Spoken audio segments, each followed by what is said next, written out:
सर्वांना नमस्कार, सलाम, आदाब, सत श्री अकाल, जय हिंद आणि सर्व प्रकारचं अभिवादन.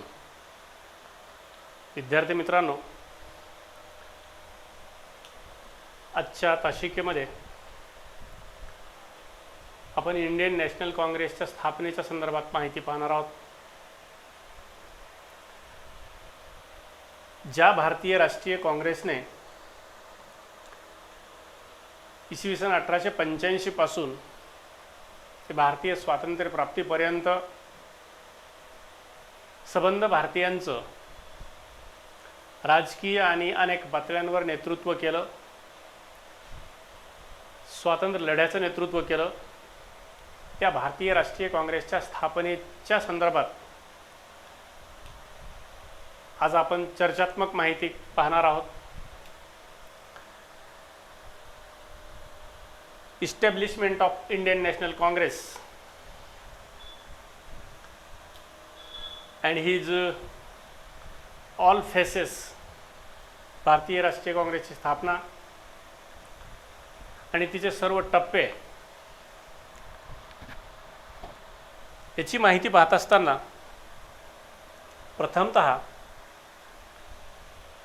आपण 19व्या शतकाच्या मध्यावर घडून आलेल्या 1857च्या बंडाची माहिती बघितली आणि त्या बंडाचा परिणाम इथे राजकीय, सामाजिक, धार्मिक आणि विविध पातळ्यांवर ज्या चळवळी उभ्या राहिल्या आणि ह्या सर्व चळवळीच्या बंडाचा एक अपरिहार्य परिणाम होता हेही बघितलं. आणि याच दरम्यानच्या कालखंडामध्ये 19व्या शतकाच्या मध्यावर ज्या भावना किंवा मानसिकतेचा उदय झाला त्या भारतीय राष्ट्रवादाच्या उदयाची कारणमीमांसाही बघितली. याच दरम्यानच्या काळातल्या सामाजिक, धार्मिक चळवळींचा उदय हेही बघितलं.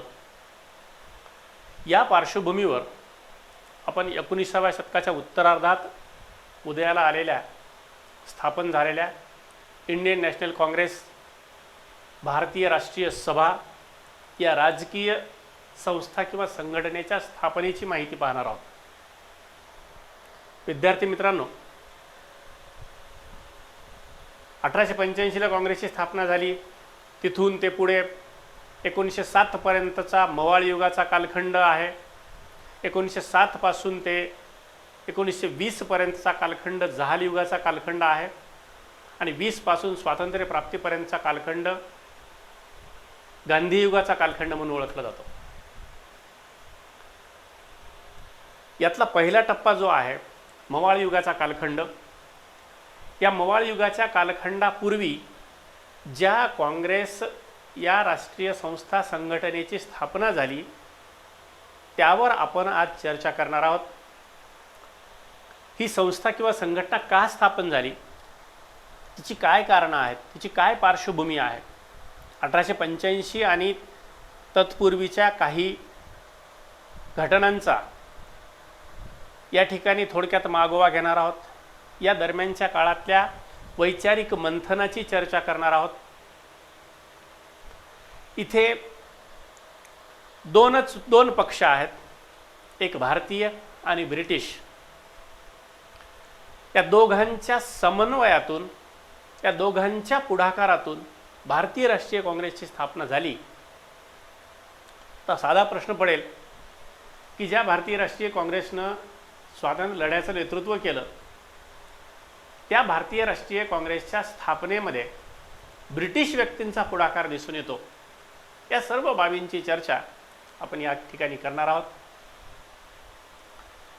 म्हणजे ज्या ॲलन ऑक्टेव्हियन ह्यूम या रिटायर्ड ICS ऑफिसरनं भारतीय राष्ट्रीय काँग्रेसच्या स्थापनेमध्ये पुढाकार घेतला, त्यावेळचे governor general and viceroy Lord Dufferin यांनी आणि ह्यूमनी आणि इतर काही मुत्सद्दी ब्रिटिश अधिकाऱ्यांनी मिळून भारतीय राष्ट्रीय काँग्रेसच्या स्थापनेला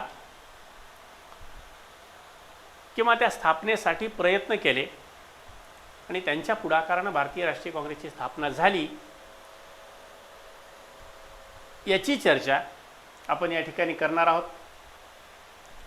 का पुढाकार घेतला हा पहिला मुद्दा आहे. दुसरा मुद्दा आहे की यावेळची स्फोटक अशी राजकीय स्थिती भारतातली काय होती की ज्यामुळे या राष्ट्रीय काँग्रेसची स्थापना झाली. काही इतिहासकारांची मतं देखील पाहणार आहोत या राष्ट्रीय काँग्रेसच्या स्थापनेसाठी म्हणून त्यांनी जी काही मतं मांडली त्याची माहिती पाहणार आहोत. तर प्रथमतः आपण हे ॲलन ऑक्टेव्हियन ह्यूम साहेब कोण होते. हा मुळामध्ये 1870 ते 1979 या दरम्यानच्या कालखंडामध्ये भारताच्या गृह खात्याचा सचिव होता आणि तो 1882 मध्ये निवृत्त झाला होता आणि त्याला भारतातून इंग्लंडला परत जायचे होतं. काही इतिहासकारांनी असं मत मांडलेलं आहे की परत जाण्यापूर्वी व्हाईसरॉय लॉर्ड डफरिननं ह्यूम साहेबाला असं कळवलं की आपण भारतातली ही राजकीय स्थिती पाहता, इथली राजकीय जागृती पाहता आपण एखाद्या राजकीय संस्था संघटनेची स्थापना करून देऊन जावं, इंग्लंडला परत जावं. आणि डफरिनच्या सल्ल्यानुसार ह्यूम साहेबांनी भारतात थांबून भारतीय राष्ट्रीय काँग्रेसच्या स्थापनेमध्ये पुढाकार घेतला. तसं पाहिलं तर हा ह्यूम जो आहे, A.O. Hume, Allen Octavian Hume, हा ब्रिटिश साम्राज्यशाहीचा कट्टर पुरस्कर्ता आहे. म्हणजे बघा, ब्रिटिश साम्राज्यशाहीचा कट्टर पुरस्कर्ता असून त्यानं भारतीयांची एखादी राजकीय संस्था संघटना स्थापन करून देण्यामध्ये पुढाकार घेतला. हा थोडासा परस्पर विरोधाभास वाटतो किंवा ह्या दोन अलग अलग बाबी वाटतात. पण त्याचा अंतस्थ हेतू काय होता हे समजून घेणं जरुरी आहे. हा लॉर्ड ह्यूम जो आहे, सॉरी लॉर्ड नाही, ॲलन ऑक्टेव्हियन ह्यूम जो आहे, यानं 1857च्या बंडाच्या हकीकती ऐकलेल्या होत्या आणि 1857च्या बंडामध्ये ज्या पद्धतीनं ब्रिटिशांना भारतीयांकडून विरोध झालेला होता, भारतीयांचा विद्रोह आणि त्याला सामोरं जावं लागलेलं होतं ब्रिटिशांना, तशा प्रकारचा विद्रोह, तशा प्रकारचं बंड भारतीयांकडून होऊ नये याची नीट कल्पना ह्यूम साहेबांना होती आणि डफरिनलाही देखील त्याचा अंदाज होता. आणि त्यामुळंच दुसरे काही ब्रिटिश गृहस्थ, वेडरबर्न, जॉर्ज यूल यासारख्यांना सोबत घेतलं आणि ही कल्पना डफरिनच्या गळी उतरवली आणि डफरिन, ह्यूम या सर्वांच्या पुढाकारानं इथे भारतीय राष्ट्रीय काँग्रेसच्या स्थापनेसाठी ब्रिटिशांकडून प्रयत्न झाले. याच दरम्यानच्या कालखंडामध्ये 1883 मध्ये ह्यूमनं कलकत्ता विद्यापीठाच्या विद्यार्थ्यांना उद्देशून एक पत्र लिहिलं. त्या पत्राचा मजकूर एवढा इंटरेस्टिंग आहे. ह्यूम साहेब म्हणतात की मी त्या पत्राचा मराठी जो सार आहे तो थोडक्यात तुमच्या पुढे ठेवतो. ह्यूम त्या पत्रकामध्ये म्हणतात 1883 मार्च 1883 1 मार्च 1883 कलकत्ता युनिव्हर्सिटीच्या विद्यार्थ्यांच्या पुढं ह्यूम साहेबांनी पाठवलेलं पत्र. ह्यूम साहेब म्हणतात की प्रत्येक राष्ट्राचं भवितव्य तिच्या तरुण पिढीवर अवलंबून असतं. तुम्ही या विद्यापीठाचे तरुण आहात आणि तुमच्यावरच राष्ट्राचं भवितव्य अवलंबून आहे. राष्ट्र तुमच्याकडे आशेने पाहत आहे. तुमच्यापैकी फक्त 50 तरुण माझ्याकडे यावेत आणि त्यांनी राष्ट्रहिताला आपला वेळ द्यावा. जे निस्वार्थ विद्यार्थी आहेत आणि हे समजून घ्या तुम्ही की राष्ट्राचं हित कशाचं आहे. तुमच्यापैकी सखोल विचार करण्याची ज्यांची तयारी आहे आणि इंग्रज अधिकाऱ्यांशी परस्पर विचार विनिमय करण्याची ज्यांची तयारी आहे, असे तरुण समोर आले पाहिजेत. आपण एक संस्था काढू आणि या संस्थेमार्फत आपण ब्रिटिश सरकारशी वैचारिक देवाणघेवाण करू. आपण हे काळाचं आव्हान स्वीकारणार आहात की नाही तुम्ही ठरवा आणि माझ्या आव्हानाला प्रतिसाद द्या. अशा प्रकारचं पत्रक ह्यूम साहेबांनी कलकत्ता विद्यापीठाच्या विद्यार्थ्यांच्या पुढं पाठवलं. म्हणजे ह्यूमचा अंतस्थ हेतू हा इथे विद्यार्थ्यांना सोबत घेऊन एखादी राजकीय संस्था संघटना स्थापन करण्याचा उद्देश होता. आता यामागे दुसरा एक सिद्धांत मांडला जातो. तो सिद्धांत सेफ्टी वॉल्वचा सिद्धांत म्हणून ओळखला जातो. सेफ्टी वॉल्व, ज्याला आपण वॉल म्हणतो, ज्याला असं सायकलला वॉल असतो, विहिरीमधून आपण ज्यावेळेस एखादी पाणी काढण्याची जी मोटर असते तिला देखील खालच्या साईडला एक फुटबॉल असतो आणि त्या फुटबॉलला वॉल असतो. म्हणजे त्यावर बी या ठिकाणी सांगण्यात बसणार नाही आहे मी. म्हणजे सुरक्षा झडपेचा सिद्धांत तुम्हाला सर्वांना माहीत असेल. एक कुकरचं उदाहरण मी नेहमी देत असतो. कुकरला देखील एक वॉल असतो. ॲक्च्युअली तो वॉल असा उच्चार आहे त्याचा, पण म्हणजे आपण करतो त्याचा, पण त्याचं स्पेलिंग FAL FE फाल्व असा उच्चार आहे. हा वाल्व म्हणजे काय करतो, कुकरचा वाल्व काय करतो की समजा शिट्टी कोण्या कारणामुळं जर पॅक झाली, अडकली, तर मध्ये जी काही वाफ साचलेली असते आणि ती शिट्टी वर झाल्याच्यानंतर वाफ बाहेर निघून जाते आणि शिट्टी जर अडकली तर त्या कुकरचा स्फोट होईल. आणि तसं होऊ नये त्यासाठी कुकरच्या कंपन्या त्यावरचं जे ढक्कन असतं, झाकण असतं, त्यालाच एक वॉल बसवलेला असतो त्या झाकणावर. म्हणजे जर शिट्टी पॅक झाली तर तो वॉल मधून ती वाफ बाहेर निघते आणि स्फोट व्हायचा राहतो. आता आपल्या सेफ्टी वॉलच्या सिद्धांताकडे बोलूयात. हा सेफ्टी वॉलचा सिद्धांत हा आहे की भारतीयांमध्ये जर असंतोष साचला तर तो 57च्या बंडाच्या रूपात किंवा 57च्या बंडाप्रमाणे हिंसक स्वरूपात बाहेर न पडता दुसऱ्या कोणत्यातरी मार्गाने तो बाहेर पडावा, अशा प्रकारचा दृष्टिकोन समोर ठेवून ब्रिटिशांनी भारतीय राष्ट्रीय काँग्रेसच्या स्थापनेसाठी पुढाकार घेतला. मुद्दा लक्षात आला असेल. म्हणजे ब्रिटिशांचा व्ह्यू काय होता ही काँग्रेसची स्थापना करून देण्याच्या पाठीमागे. जे कट्टर साम्राज्यवादी याचे आहेत, ब्रिटिशांचं साम्राज्य इथे टिकून राहावं, ह्यूम आणि या सगळ्या मंडळींना याची कल्पना होती की जर भारतीयांचा असंतोष तर असा सौम्य मार्गाने वैचारिक देवाणघेवाणीच्या माध्यमातून हा असंतोष जर बाहेर पडला तर विद्रोहाच्या रूपामध्ये हा म्हणजे रिव्होल्टच्या रूपामध्ये हा असंतोष बाहेर पडणार नाही, याची नीट कल्पना असल्यामुळं ब्रिटिशांनी यामध्ये पुढाकार घेतला. आता यामध्ये काही भारतीय इतिहासकारांनी काँग्रेसच्या स्थापनेच्या संदर्भामध्ये अशी मतं नोंदवलेली आहेत की भारतीय राष्ट्रीय काँग्रेसची स्थापना एक नैसर्गिकरित्या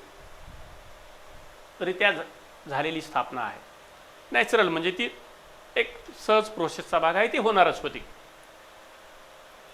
आणि भारतीय इतिहासकारांचं दुसरं एक असं मत आहे यासोबतच की इथं ज्या प्रकारची राजकीय जागृती झाली होती, पॉलिटिकल अवेअरनेस जे निर्माण झालं होतं, ज्या राजकीय संस्था संघटनांनी भारतभर जी जागृती निर्माण केली होती,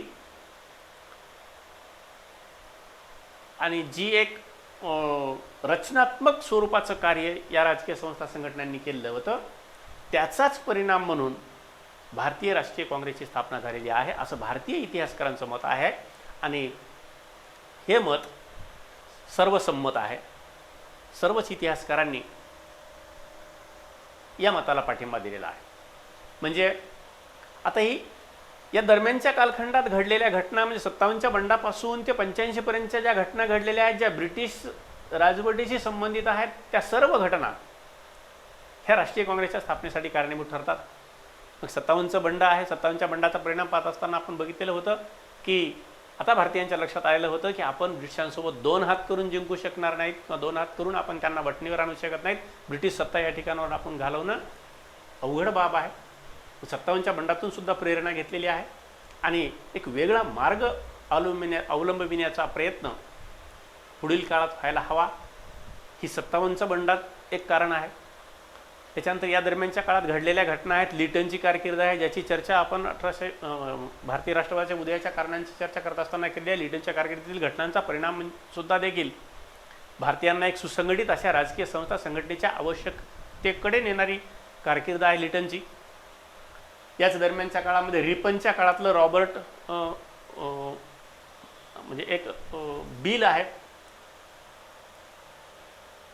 लॉर्ड रिपनचं जे इल्बर्ट बिल आहे, इल्बर्ट विधेयक जे आहे, त्याची चर्चा आपण यापूर्वी केलेली आहे.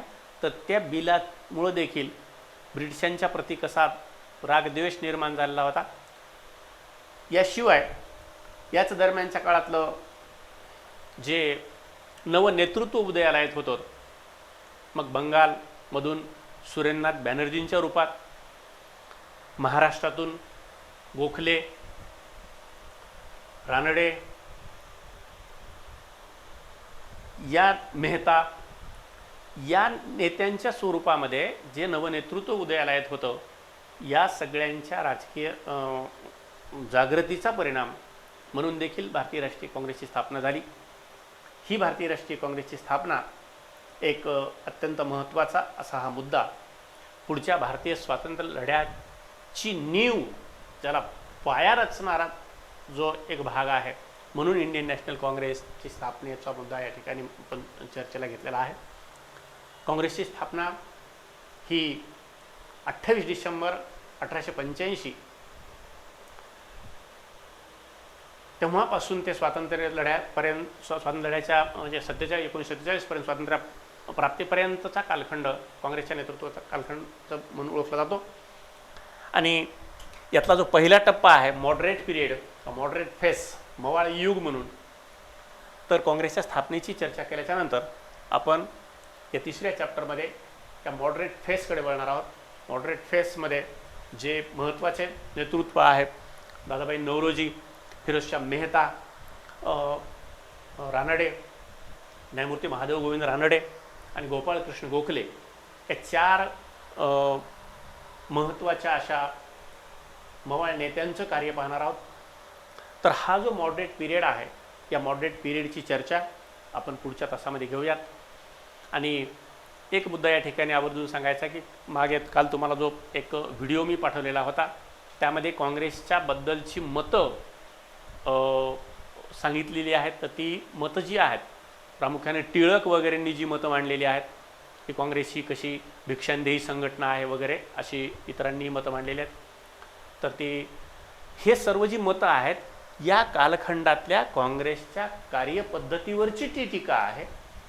काँग्रेस पक्षावरची, एकूण काँग्रेस पक्षावरची नाही आहे, तर काँग्रेसची ही 1885 ते 1905-07 या दरम्यानच्या कालखंडामध्ये जी काँग्रेसची कार्यपद्धती आहे, त्या कार्यपद्धतीवर केलेली टीका आहे. ती सबंध काँग्रेसवरची टीका नाही आहे. या काँग्रेसनं नेहरूंनी 1950च्या दरम्यान याचं वर्णन करत असताना असं म्हटलेलं आहे की काँग्रेस ही या पहिल्या टप्प्यामध्ये जी होती आणि जशी होती ती तशीच राहणं आवश्यक होतं.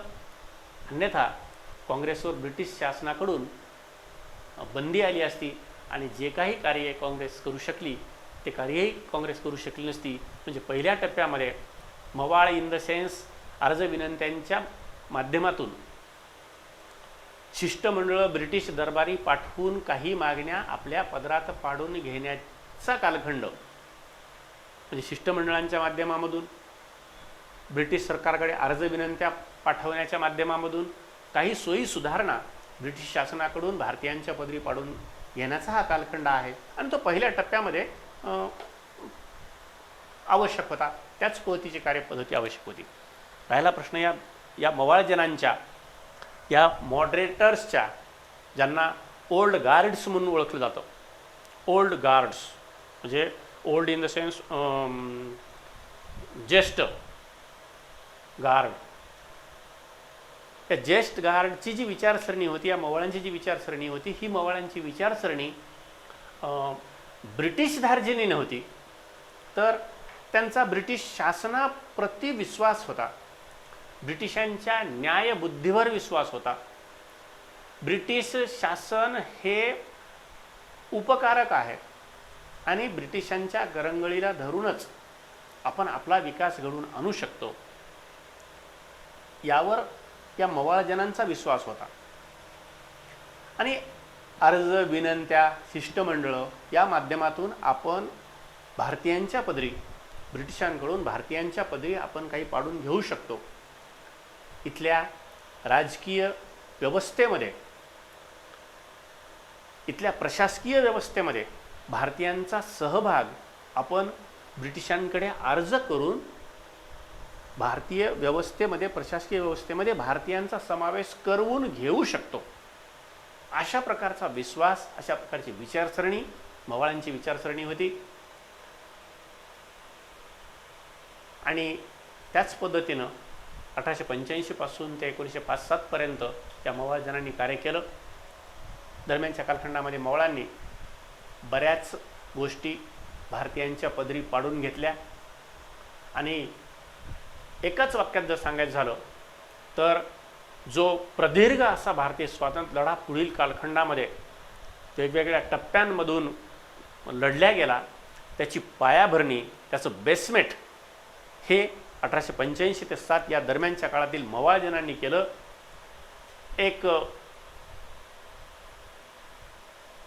व्यापक अशी सबंध भारतामध्ये एक व्यापक अशी राजकीय जागृती घडून आणली. म्हणजे भारतीय माणसांना आपल्या हिताचं एक कार्य करणारी देशव्यापी स्वरूपाची एक राजकीय संस्था, संघटना आहे, हा विचार सामान्यांपर्यंत नेऊन पोहोचविण्याचं काम भारतीय राष्ट्रीय काँग्रेसने केलं. आणि त्याच बेसमेंटवर नंतरच्या काळात जहालांनी, आणि त्याच बेसमेंटवर पुढील कालखंडामध्ये गांधी युगातील राष्ट्रीय चळवळ ही चालली.